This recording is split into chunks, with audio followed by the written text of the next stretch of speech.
Joining us on the line from San Diego, CA, is Congressman Darrell Issa, GOP representative from the Golden State. Congressman Issa, thank you very much for joining us. Good afternoon to you.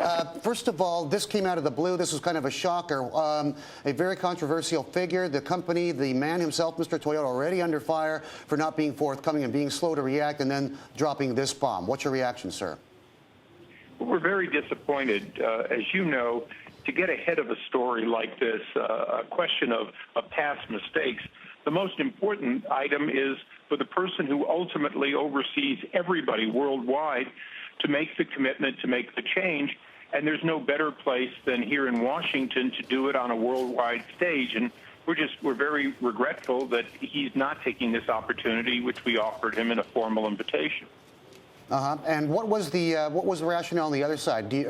Was there an understandable, digestible reason for not doing this and then sending a very high-ranking lieutenant instead? No, there isn't.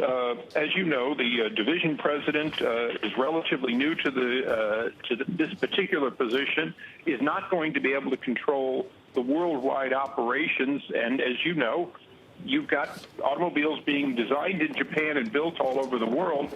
So although the U.S. division president or North American division president can speak somewhat as to some cars, the truth is he cannot commit the company and the company's resources to meet Congress's requirement that this not happen again, in addition to taking care of those that they've already identified and they're in the process of fixing.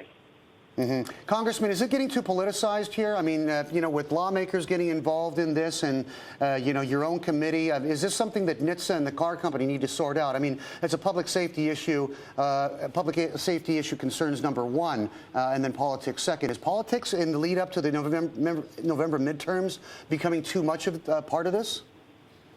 Well, this is an unfortunate event for Toyota to occur at any time. But it's really no difference than when Ford had its Bridgestone Firestone tires that created a huge loss for the company some years ago, and the focus was very similar. Congress, in this case, is going to be very measured. Our committee is going to split basically into two parts. One part of the hearing will be on what did Toyota know, when did they know it, and what are they going to do in the future to prevent this problem. The other part of the hearing is going to focus on Secretary LaHood, the Department of Transportation, and their need to do a better job across all the auto manufacturers in the future.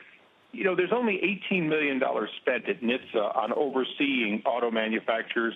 Well, there's almost $100 billion spent by auto manufacturers around the world on R&D. So we need to ask the Secretary of Transportation, how are you going to leverage all of that technology in the future to make sure we get safer cars?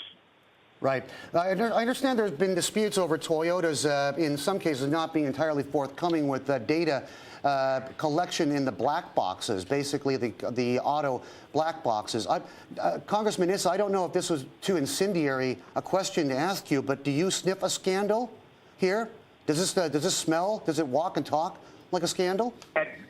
Well, to a certain extent it does. At best, Toyota has been extremely slow and has shied away from full transparency. At worst, they deliberately delayed problems being reported until they knew more, were more certain, or had more information. Now, that may be at a comparatively low level, or it may rise to a fairly high level.